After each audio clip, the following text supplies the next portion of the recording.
en este nuevo programa de Converso de Fútbol, en el cual tenemos una invitada especial. En realidad tenemos 3 invitadas, podemos darnos el lujo de decir que tenemos 3 invitadas que de alguna manera queremos ya empezamos el año pasado, pero este año es el primer programa en el cual queremos entrevistar a Mónica Santino.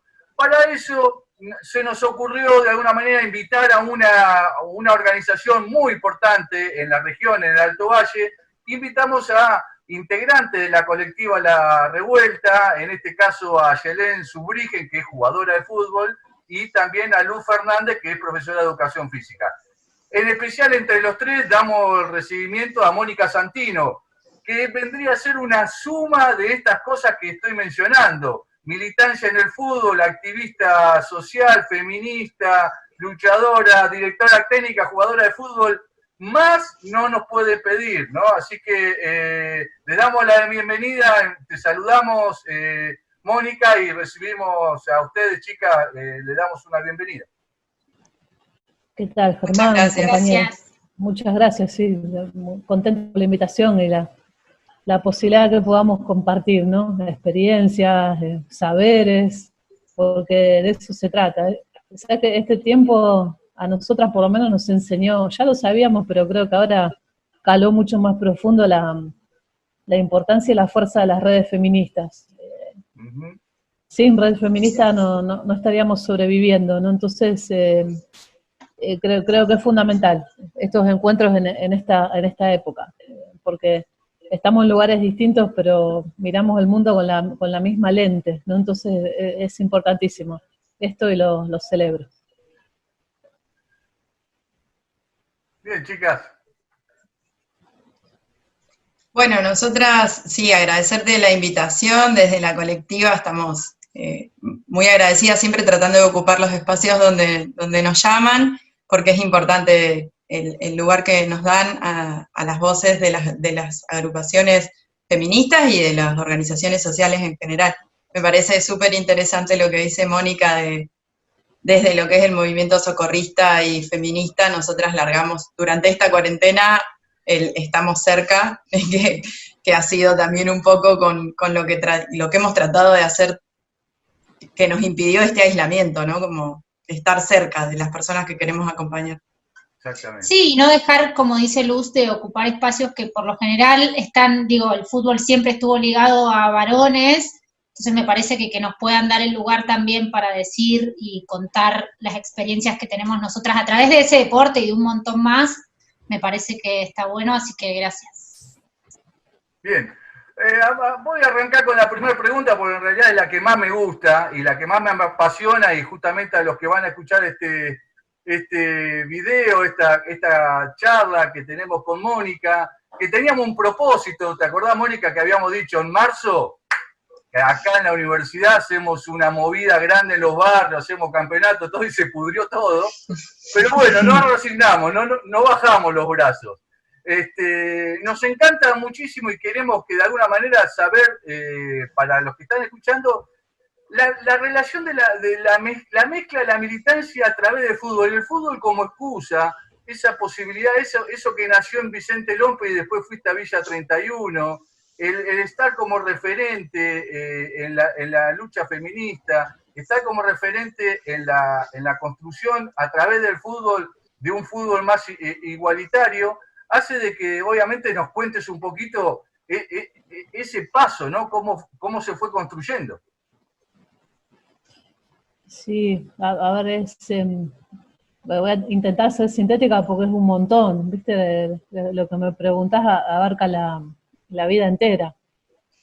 Creo que sí, lo que cambia es cuando vas tomando conciencia de lo que fuiste haciendo y de las cosas por las que fuiste peleando, ¿no? Hay una pregunta recurrente que muchas venimos contestando estos días, es cuándo sentiste el feminismo por primera vez.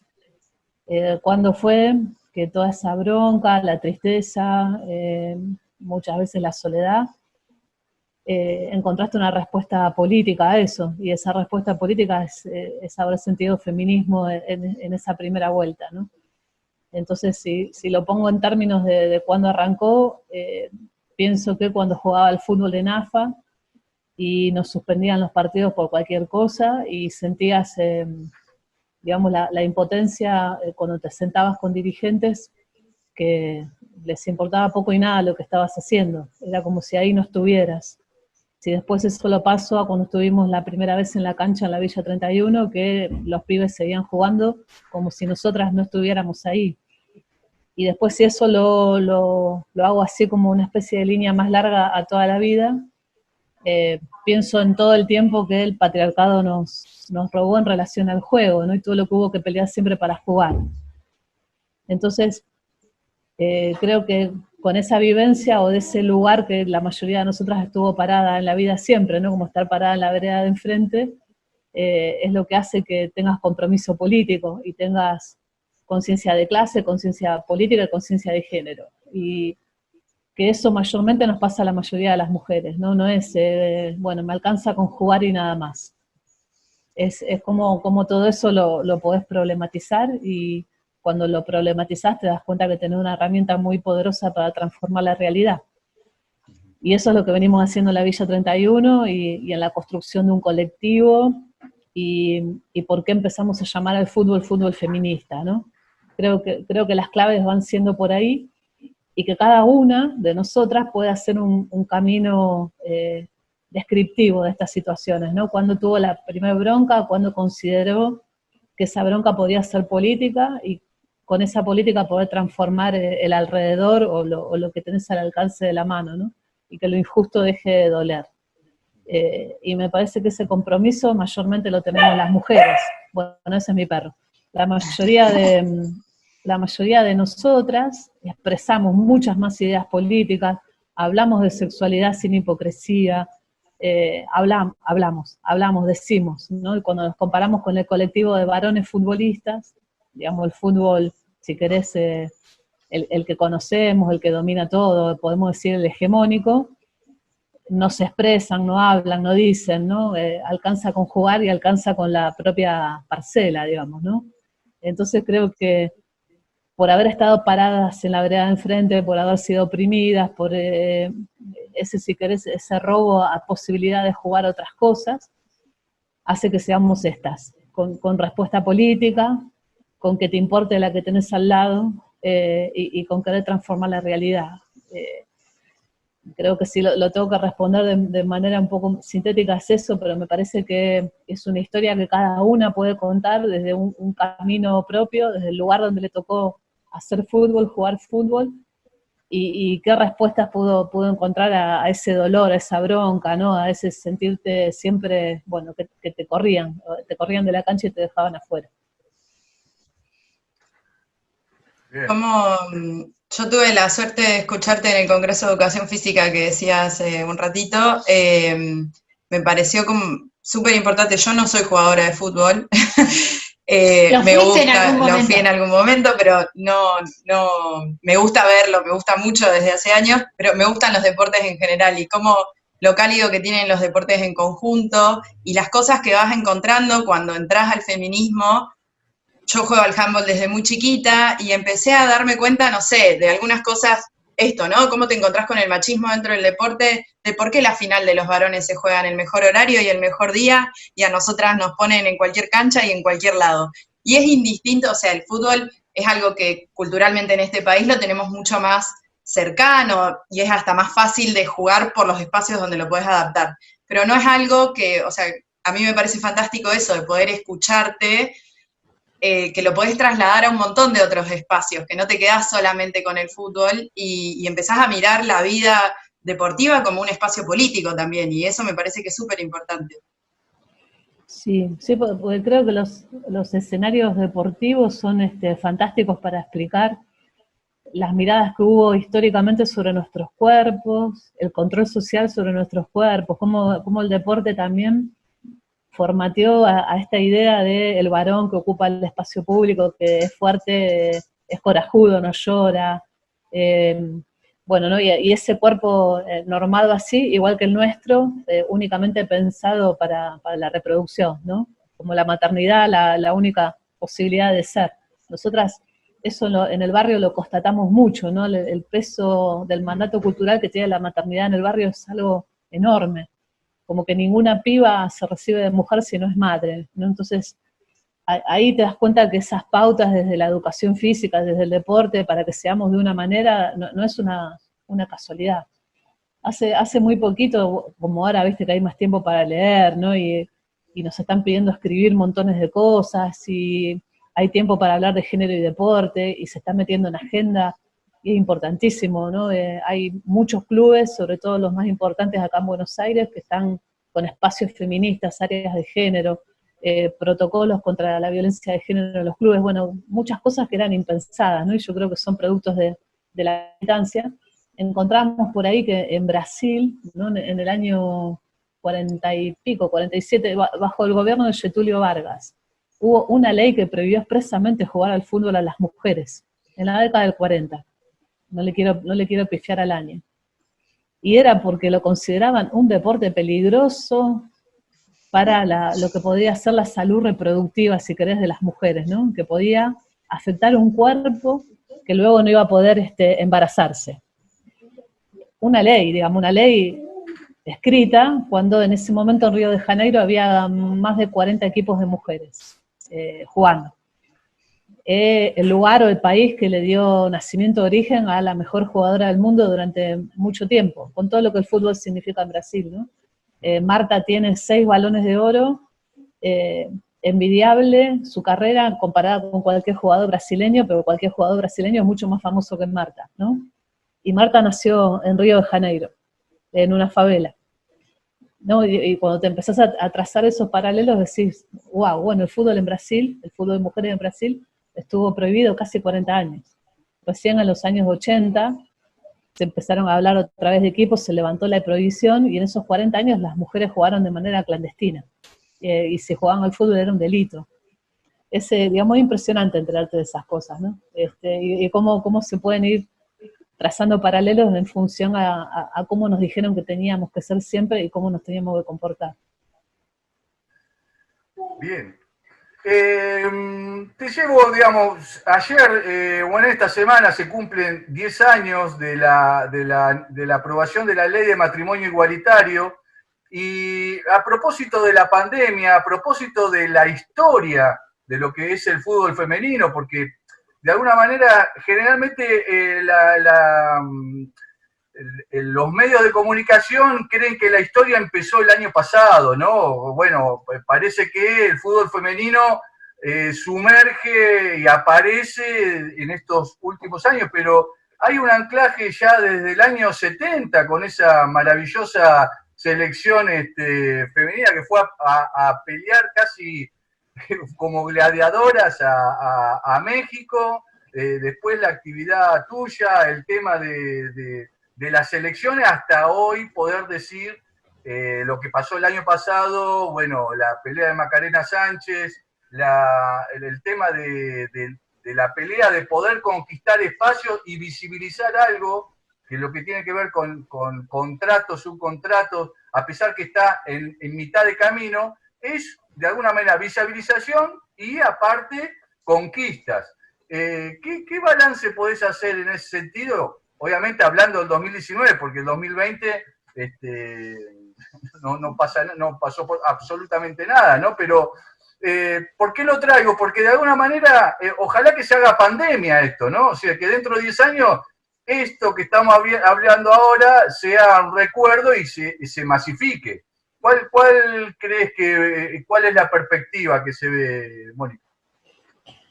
No, el balance en términos a lo que pasaba hace un tiempo, como decíamos recién con las chicas, las diferencias son gigantes si lo comparamos a la época que jugaba mi generación y antes, ¿no? Las compañeras del Mundial del 71, como vos decías, todo esto que está pasando ahora no lo podían ni soñar, y también eran mujeres que jugaban al fútbol prácticamente escondidas. Entonces, en términos de visibilidad, creo que ganamos muchísimo. Ahora, en cuestiones de derechos nos falta todavía un montón. Digamos, este profesionalismo es a la mitad, no cobra todo el plantel, es un sueldo que no alcanza para vivir del fútbol de ninguna manera, Y después el fútbol como está estructurado en la mayoría de los clubes, bueno, falta mucho, ¿no? Y una de las cuestiones que faltan son justamente las divisiones inferiores. Si una niña, digamos, no es alojada en un club a los 6 años, a los 7 o a los 8, cuando crezca difícilmente tenga una base deportiva, ¿no? Y es lo que nos pasa a nosotras con el fútbol. Y aprovechando que mencionabas al handball, creo que eso pasa en casi todos los deportes de mujeres cuando los vas recorriendo, ¿no? El handball, el vóley, el hockey tuvo, digamos, también una explosión, pero antes de eso hubo montones de generaciones de jugadoras para llegar a las leonas. Entonces, cuando recorremos el deporte de mujeres en general, la brecha todavía es muy grande. Es muy grande también a nivel dirigencial. Necesitamos más mujeres con perspectiva de género y feministas en los lugares donde se toman decisiones con respecto al deporte, y creo que eso también es importantísimo y no hay que dejar de mencionarlo, y es mucho de la militancia que ahora empuja en estas áreas de género, en estos espacios feministas que mencionaba antes, que hubieran sido impensados. Y la pandemia lo que hizo también fue poner en evidencia la brecha gigantesca que hay entre nosotras y ese otro fútbol, o entre muchas de nosotras y esos otros deportes, ¿no? Porque no importa tanto el fútbol femenino, digamos, nadie habla del fútbol femenino ni cuándo va a volver, no sabemos, solamente son las organizaciones que las propias jugadoras pueden ir estableciendo, pero no importa, ¿no? Entonces ahí te das cuenta cuál es la diferencia. Yo tengo mucha confianza en esta conciencia, como decía antes, política y de género que muchas de nosotras hemos tomado, muchas jugadoras de fútbol han tomado, entonces creo que no vamos a perder ni una sola de las conquistas, pero que nos va a costar mucho más salir de este parate. Y me parece que no hay que perder de vista lo logrado, ¿no? Como que esas convicciones tienen que estar paradas en la cancha de nuevo, y eso en relación a todos los deportes. Digamos, todo esto que se habla tanto ahora, tanta charla, tanta conferencia, tanta virtualidad para ponerle palabra al género y el deporte, bueno, cuando todo se abra, que no sabemos cuándo va a ser, bueno, que esté presente, ¿no? Que esa militancia esté más presente que nunca. Me parece eso, ¿no? Como ni un paso atrás, y que para adelante tenemos desafíos enormes. Uno es la diversidad en el deporte, las múltiples identidades de género y que tengan posibilidad de acceso a la cancha, las divisiones inferiores y cómo pensar en estos lugares de poder en el deporte, que estén ocupados por compañeras que toman decisiones desde esta mirada, y no alcanza solo con ser mujer. Digamos, hay que tener esa conciencia también.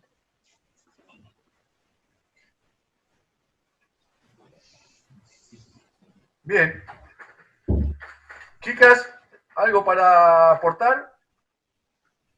Sí, yo pienso un poco en el sentido de lo que cuenta Mónica y lo que decías antes vos, Germán, de que hay que historizar y que viene siendo, digo, el camino del feminismo desde hace muchísimos años, pero también tiene que ver con toda la visibilidad de este último tiempo que surgió con el Ni Una Menos, con toda la marea verde, entonces que de ahí van surgiendo.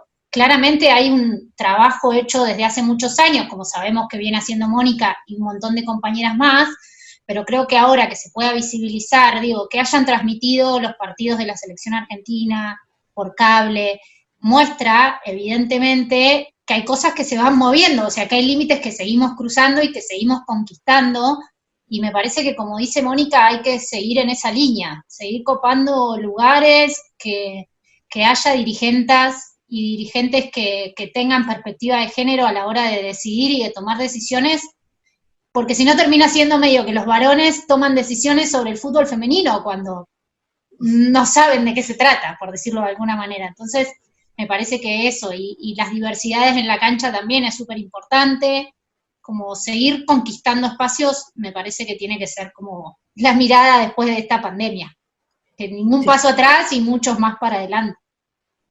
¿Y cómo sabemos que los medios de comunicación tienen un rol fundamental? Porque cuando sucedió todo lo del Mundial de Fútbol, en la radio decían, me acuerdo de haber estado escuchando un programa de radio, nunca nos dimos cuenta que cuando hablábamos de fútbol, se da por entendido que es el fútbol de varones, y de repente era el fútbol femenino, y había que aclararlo. ¿Y por qué había que aclararlo? Entonces, como empezar a correr esos límites de también qué es lo que se dice y qué es lo que no, porque todo eso que sucede en los medios, a los niños, a las niñas y a las niñes, es fundamentalmente quienes pueden tener ese horizonte de, no tengo que ser varón para poder ser profesional del fútbol. Y se empiezan a abrir escuelitas de fútbol infantil para niñas, o incluso mixtas, ¿no? Porque tenemos como esa segregación desde tan pequeñitos que la verdad es que sus cuerpos hasta los 12 años sabemos que no tienen por qué estar divididos, y ha sido algo que se han ido corriendo los límites con todo el movimiento feminista que trajo, también la lucha por la despenalización y legalización del aborto, cómo el 2018 nos encontró con 1 millón de personas en la calle, en el Congreso, donde ¿cuántas eran jovencitas? O sea, hay todo un movimiento tan grande que corre los límites hacia todos lados, es como que nada queda afuera de todas las estanterías se empiezan a mover un poco, me parece. Sí, sí, totalmente, porque mira, yo cumplí 55 años hace un mes, más o menos. Y cuando yo tenía la edad de ustedes, o más chica, ponele, era impensado que se hablara de fútbol o que hubiera un taller de fútbol en los encuentros nacionales, ¿no?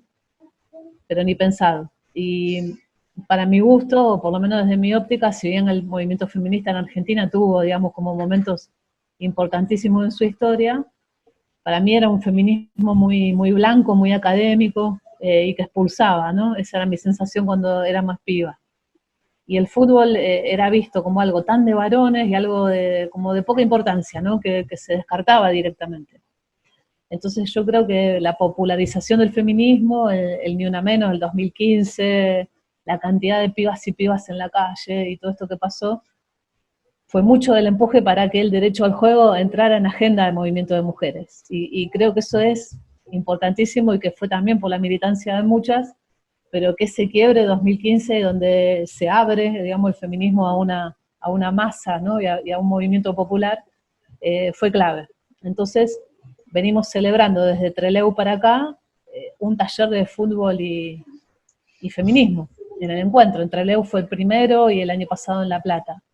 El año pasado en La Plata, cuando miramos para atrás, después del taller, íbamos encolumnadas para la marcha, éramos casi una columna de 5 cuadras, de espacios ligados al fútbol. Digamos, eso para las más viejas, para mí es soñado. Y darte cuenta que va a haber más pibas, digamos, levantando la bandera y siguiendo esto para adelante, ¿no? Entonces creo que es fundamental trazar este puente entre generaciones, ¿no? Para que el movimiento sea cada vez más sólido, cuando pasemos de esto vayamos por más logros, ¿no?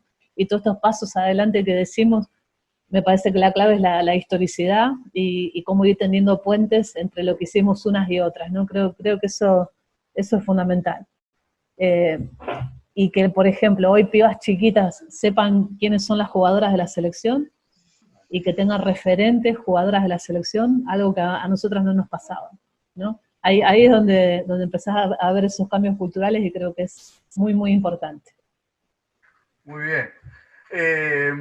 Casualmente, hablando de historicidad, está bueno en este movimiento que está creciendo muchísimo, de repente que aparezcan en situaciones importantísimas de lectura, de literatura, y sobre todo el tema del video, la comunicación, como decía Luz, el tema del mundial.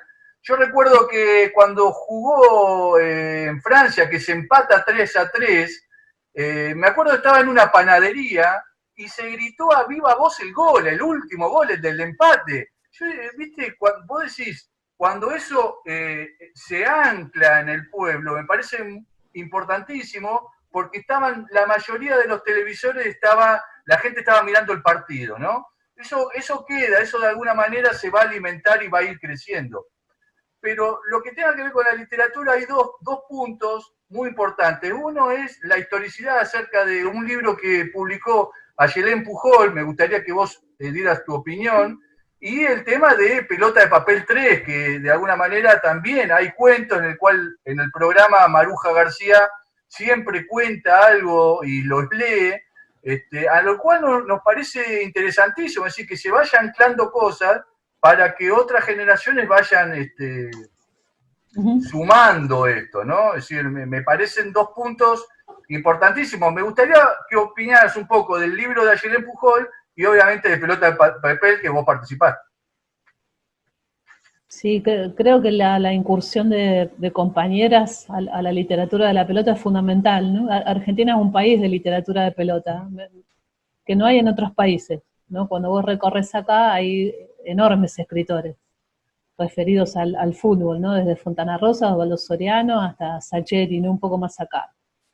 Entonces que el fútbol también empiece a ser narrado por nosotras, creo que es otra de las cuestiones que nos debían, ¿no? Y que de alguna manera también nos habían apartado.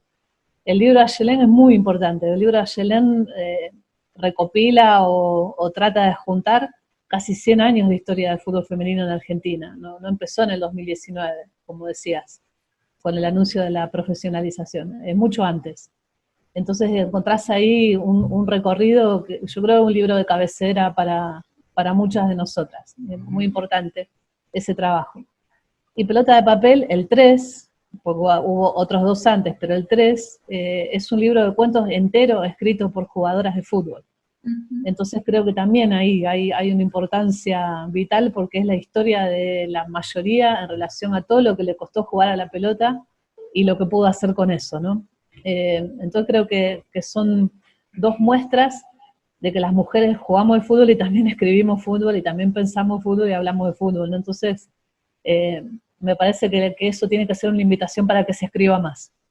Creo que eso es lo que tiene que pasar, ¿no? Si las compañeras de la revuelta tienen práctica deportiva y juegan al fútbol, las compañeras de la revuelta tienen que escribir, que es lo que pasa en Neuquén con el fútbol de mujeres, ¿no? Y que, digamos, estos libros sean eso, ¿no? Una inspiración, una invitación a que sigamos escribiendo y soñando, ¿no? Porque abrir un libro es esa posibilidad de soñar o de ver la vida con otro cristal, y creo que es importantísimo, y también nos han impuesto la idea de que escriben algunas personas, ¿no? Y otras no. Bueno, no es así, no es así. Y hay miles de historias para contar y miles de maneras de decir y tienen que estar expresadas, ¿no? Así que esas fueron 2 herramientas para nosotras muy importantes, el libro de Aye y Pelota de Papel 3, y aspiro y quiero y deseo que haya muchísimos más libros en ese sentido. Está bien. Por lo pronto, la semana que viene vamos a tener una entrevista con Yanina Gaitán y la otra semana vamos a buscarla otra vez nuevamente a Betty García para que nos cuente un poco y nos relate esa maravillosa historia del año 71. Chicas, bueno, vamos a ir cerrando. La idea es ir anclando esto todas las semanas durante todo el año, así que Mónica, sabemos que estás con un montón de actividades, como obviamente estás en un espacio en el cual son distintos, estás en el AMBA y ay, se me corrió ahí la computadora. Y bueno, y acá en Neuquén estamos en una situación no parecida, pero un poquito más distendida. No sé, chicas, si quieren agregar algo más. Yo te agradezco muchísimo esta posibilidad de volverte a encontrar, y festejo como en alguna manera, como una cierta envidia sana, ¿no? Porque el tema de la militancia del fútbol, a mí me apasiona el fútbol y la militancia siempre me encantó. Entonces, que vos representes eso para mí es una enorme satisfacción siempre encontrarme con vos en la charla. Así que te agradezco mucho esta posibilidad. Oh, gracias, muchísimas gracias. Y a las compañeras también, con ganas de ir a Neuquén. Sí, teníamos tantas cosas pensadas, Mónica, para invitarte sí, este año. Lo habíamos pensado un montón, en serio.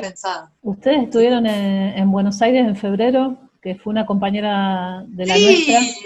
Sí. Fue Vivi Armando, fue. Ay, sí, hermoso. Tuvimos un encuentro con jóvenes de menos de 25 años, compañeras socorristas, y fue un panel hermoso. Estaba Norita Cortiña, estaba Claudette García, estaba una de las compañeras de la nuestra. Hay cómo mezclar, o sea, cómo se termina uniendo todo, ¿no? Dentro de los movimientos sociales, como hasta las frases que utilizamos las sacamos de un lugar y las podemos aplicar. A mí me quedó muy marcado el me paro en la cancha como en la vida, que tienen ustedes.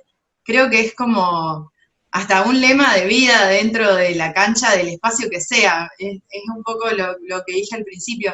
El espacio deportivo deja de ser solo un espacio lúdico y pasa a ser también un espacio político donde, no sé, hasta las más chiquitas mirando un partido es clave, o sea, todo, empezás a ser una persona referente de alguien más, y eso no le pasa a cualquier persona, y creo que es algo que dentro de la militancia, uniendo a la militancia y el deporte, es maravilloso.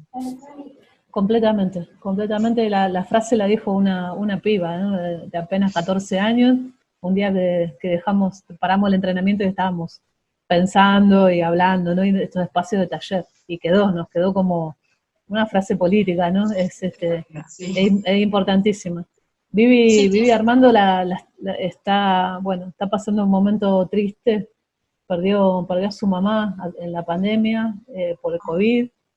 La mamá era la referente de un comedor muy importante en la Villa 31, un comedor que se llama Comunidad Organizada, estaba al frente de eso. Y como nos pasó en la villa, digamos, perdimos como la primera línea de referentes sociales, que eran los que sostenían los comedores en el momento que la crisis social y sanitaria en el barrio estalló, ¿no? Entonces Vivi está pasando un momento difícil, la estamos sosteniendo mucho, pero nada, ¿no? Bueno, lo que implica todo esto. Y su mamá era alguien muy, muy importante para el barrio, una de las familias más antiguas del barrio. Así que este momento es así para nosotras, ¿no? De organización deportiva, trocamos casi en una organización que hace asistencia, con alimentos, artículos de limpieza y demás, una vez por semana, y deseando volver a jugar al fútbol, ¿no? Con todo el cuerpo, el corazón y el alma, ¿no? Pero para Vivi esa vuelta de estar con ustedes en el verano ahí fue importantísima, volvió muy contenta, muy, muy, muy contenta, haber puesto palabra en un encuentro así. Bueno, cuando se pueda, las esperaremos por Neuquén.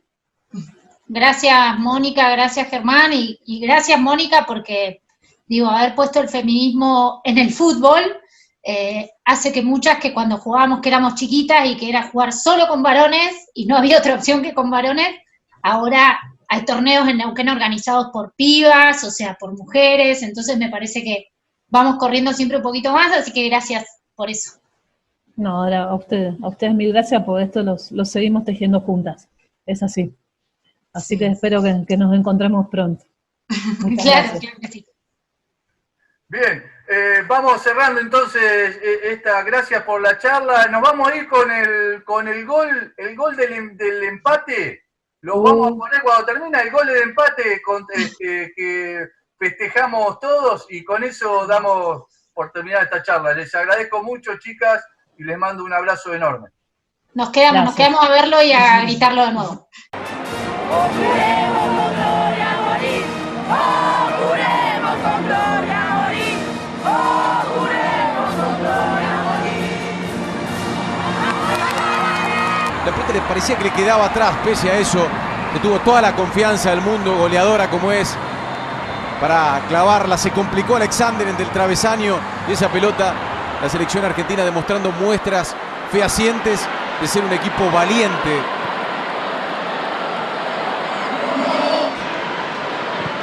El centro de Stabile. Menéndez. Tocó Menéndez. Para mí es penal esto, ¿eh? Sí, penal. ¿Cómo que no? ¿No fue penal? Que no. A ver. Por ahí va, de todas formas.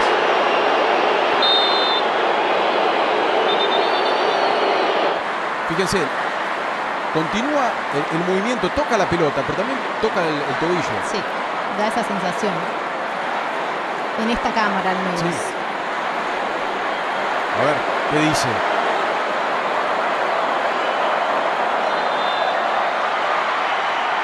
Penal para Argentina, penal para Argentina, momento que puede ser histórico. Argentina por la igualdad. Bonsegundo, Alexander Bonsegundo, Alexander salvó a Escocia. Sí, le van a decir. ¿Se adelanta? Le van a decir eso. Sí, va otra vez. Va otra vez, Va otra vez el penal. Va otra vez porque se adelantó la arquera Alexander. Se adelantó la arquera y era clara. El empate la deja con posibilidades de clasificarse, la derrota no. Va Bonsegundo. Florencia Bonsegundo. ¡Gol! ¡Gol!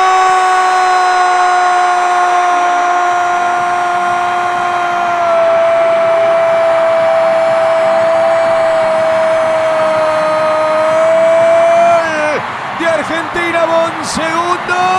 Para empatar en París y para entusiasmarse con la clasificación. Argentina 3, Escocia 3.